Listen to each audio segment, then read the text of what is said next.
नगर निगम चुनाव के लिए प्रचार प्रसार परवान चढ़ने लगा है। उम्मीदवार अपने अपने वार्डों में जाकर मतदाताओं से संपर्क कर रहे हैं और उनकी उम्मीदों पर खरा उतरने का भरोसा भी दे रहे हैं। इसी बीच सिटी चैनल पर महाकाल टुडे ने संयुक्त रूप से इलेक्शन एक्सप्रेस की शुरुआत की है, जो वार्ड वार्ड जाकर न केवल मतदाताओं से उनका रुख जान रही है, बल्कि चुनाव मैदान में किस्मत आजमा रहे उम्मीदवारों से भी बात कर रही है कि आखिर उनका एजेंडा क्या है। करीब 7,500 मतदाताओं वाले वार्ड क्रमांक 23 में यूँ तो 4 उम्मीदवार हैं।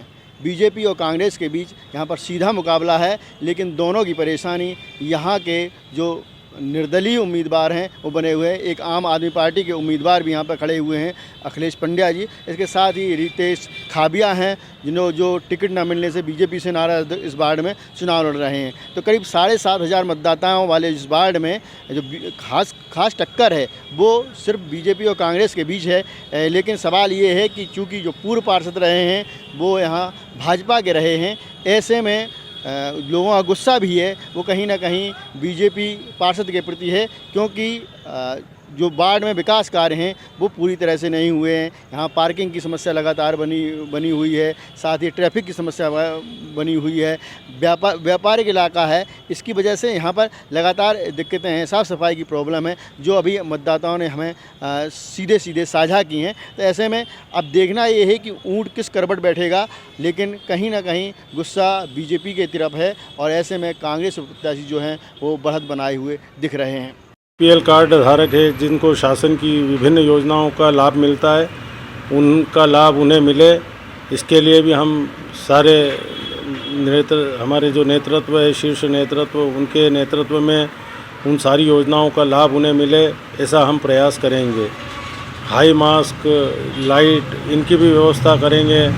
चूँकि एक क्षेत्र ऊंचाई पर है तो जल प्रदाय की भी यहाँ समस्या रहती है, तो नगर निगम की जो भी पार्षद मद है या जो भी मद है उससे यहाँ पर बोरिंग करके पाइपलाइन आदि डलवा कर समुचित लोगों के यहाँ पानी की जल व्यवस्था की भी व्यवस्था हम करेंगे। एक गैस पाइपलाइन की व्यवस्था है, इस वार्ड में अभी तक नहीं हो पाई है, तो उसके लिए क्या किया जाएगा? ये शहर के मध्य में स्थित है, इसलिए हो सकता है कि इसमें देर हो रही है, लेकिन इसके लिए भी हम प्रयास करेंगे कि पूरे इस क्षेत्र में गैस की पाइपलाइन आए और उसका भी लाभ जनता को मिल रहा है। पुराने पार्षद या पुरानी जो भी यहाँ की सरकार रही है उसका विरोध है जनता में, उसका निश्चित रूप से हमें फ़ायदा मिलेगा। क्यों विरोध है? उन्होंने इतना कार्य नहीं करा पाए होंगे, लोगों की आशा ज़्यादा थी और उतना कार्य नहीं करा पाए लोग। तो अब आपकी प्राथमिकताएं क्या क्या हैं? विकास की प्राथमिकता है हमारी। एक बहुत सकारात्मक ऊर्जा के साथ में हम श्री महेश जी परमार के साथ में निकले हैं। श्री कमलनाथ जी के नेतृत्व में निश्चित रूप से हमारी सरकार बनेगी, तो हम ये सारे प्रयासों को सफल करने में निश्चित रूप से हमारी सहभागिता रहेगी। काफ़ी तंग गलियां हैं, ट्रैफिक की दिक्कत रहती है, तो इससे निदान पाने के लिए क्या विकल्प खोजेंगे? उसके लिए भी कुछ ना कुछ प्रयास करेंगे हम।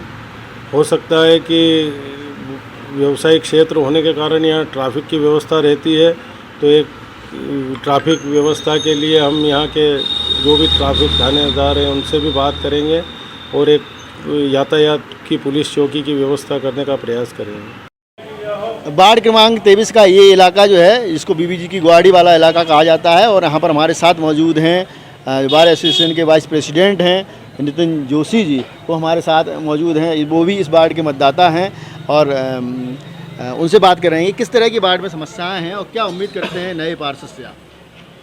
देखिए, वार्ड क्रमांक 23 जो ये उज्जैन शहर का वार्ड है, इसको उज्जैन शहर का हृदय वार्ड भी कहना कोई अतिशयोक्ति नहीं होगी। हमारे वार्ड का जो क्षेत्र है वो इस उज्जैन शहर का बहुत ही बृहद व्यापारिक क्षेत्र कह सकते हैं उसको। सभी प्रकार के जो व्यापारिक क्षेत्र हैं, जो बड़े बड़े जो व्यापारिक क्षेत्र हैं, वो इस वार्ड की शोभा है। देखा जाए तो जवेरी बाज़ार, बर्तन बाज़ार, मीना बाज़ार लखेरवाड़ी के नाम से जिसको जाना जाता है, साड़ियों का जो महिलाओं का जो बड़े बड़े बाज़ार हैं वो इस वार्ड में है। आज अगर आप ये कह रहे हैं कि वार्ड में क्या समस्या और नए पार्षद से क्या अपेक्षा हैं, तो दोनों अलग अलग प्रश्न हैं। मैं पहले ये कहना चाहूँगा आपसे कि वार्ड में जो समस्या है, मैं उन पे पहले आपका ध्यान आकृष्ट कराऊँगा। यह वार्ड एक व्यापारिक वार्ड होने के नाते सघन क्षेत्र होना, पार्किंग का क्षेत्र, व्यापारिक क्षेत्र, पार्किंग का यहाँ पे सुविधाएं होना, ये जो सुविधा है इन सब चीज़ की अभी कमियां महसूस की जा रही क्षेत्र में। भाई अब आज अगर हम इस वार्ड का कहीं भ्रमण करें और व्यापारिक क्षेत्रों में हम अगर आपको मैं इस समय आपको लेकर के चलूँ तो एक बहुत बड़ी समस्या जो सामने आएगी पार्किंग की आएगी।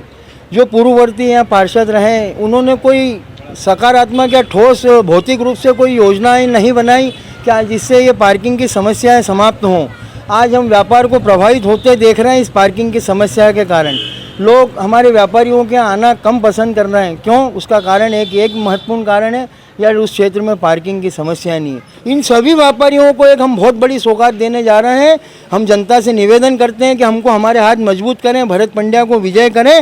और मतदाता हैं कपिल जी हमारे साथ हैं, उनसे जानेंगे इस वार्ड में और किस तरह की आवश्यकताएं महसूस करते हैं। आवश्यकता बहुत सारी है। पिछले 20 साल से सत्ता पे काबिज हैं, इन्होंने कुछ भी काम नहीं किया है। गंदगी का अंबार है, घर वाले परेशान हैं, मेरे मल्टी वाले भी परेशान हैं। मतलब कचरा लेने ही नहीं आते हैं। पहले तो खूब घंटी बजा के साहब आ रहा है, अब कोई नहीं आता। कचरे की अंबार पड़ा हुआ। आप मेरे मल्टी क्षेत्र में देखें, इतना कचरा है कि बात ही नहीं कर सकते आप। तो मेरा कहना है कि भरत पंड्या मजबूत कैंडिडेट है, इसको जिताएं। मेरा आम पब्लिक सबसे, मैं 20 साल से कांग्रेस का कार्यकर्ता हूँ। मैंने 20 वार्ड में गली में घूमा हूँ, मैंने काम किया है। आज जो हमारी कमजोरी थी वो भर गई है। भरत पंड्या जी ऐसे कैंडिडेट हैं जिनको दिया गया है, ये जीत सकते हैं और जीत रहे हैं। प्रचंड बहुमत से जीतेगी कांग्रेस। वार्ड के और भी कुछ मतदाता हैं, वार्ड के कुछ रहवासी हैं, उनसे हम बात करेंगे। पंडित जी हमारे साथ, उनसे बात करेंगे। पंडित जी, वार्ड में किस तरह की दिक्कतें हैं और पार्षद से आप क्या उम्मीद करते हैं? पार्षद से तो क्या उम्मीद करें साहब, पार्षद ने तो पहले भी कोई करके कोई काम करा नहीं है। सबसे बड़ी समस्या वार्ड की साफ़ सफाई की। साफ़ सफाई के नाम पे कुछ नहीं है, साफ़ सफाई होती नहीं बराबर।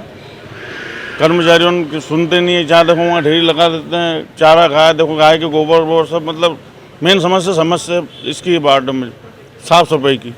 उसके बाद ये है कि कोई भी कार्य होता है तो किससे को जिससे बोलो बस हो जाएगा। कोई वार त्योहार भी होता है तो काम नहीं होता है। साफ़ सफाई हुई, ये सब ऐसे ही पड़े हैं, गीले गोबर वगैरह। मेन साफ़ सफाई की दिक्कत ज़्यादा है। तो जो मौजूदा पार्षद हैं उनको जब शिकायत करते हैं तो वो क्या जवाब देते हैं? वो काम मिलते हैं समय पे, और वो चुनाव है तो वापस आए। क्या काम है? कहाँ पिछली बार था उसको भी 1-2 बार करा तो नी के बरोबर काम होता था। जय श्री महाकाल। बार बार लाइट जाती, बहुत लाइट की मेन समस्या है यहाँ पे। सफाई बरोबर नहीं, अब गली देख लो कैसी हो रही है, सफाई नहीं हो पाती है यहाँ पे। वो शुरू में किसी प्रकार की नहीं होती है यहाँ पे। क्या भले आप मेट को किसी को भी को बस करवाते हैं, सफाई नहीं हो पाती है। और मेन सबसे ख़राब समस्या है तो लाइट की, जो बहुत जाती है लाइट। तो जो पार्षद हैं उनको जब आप शिकायत करते हैं तो वो क्या जवाब देते हैं? आशा तो सुनते ही नहीं है, बस करवाता कोई नहीं है। अभी चक्कर ला रहा है बार ये, बाद में मिलेंगे नहीं हमको ये। तो लोगों की साफ सी समस्या है कि पार्षद जो हैं सिर्फ वोट मांगने के लिए यहाँ आते हैं, और जब काम करवाने का वक्त आता है या उनको कोई समस्या बतानी होती है वार्ड की तो उससे उस समय वो नदारत रहते हैं और सिर्फ आश्वासन ही दिए जाते हैं, वो भी फ़ोन पर कि हाँ करवाते हैं, लेकिन काम नहीं होता। तो साफ़ सफाई की समस्या है, ट्रैफिक की समस्या है, वो यहाँ पर लगातार वार्ड में बनी हुई है, सालों से बनी हुई है।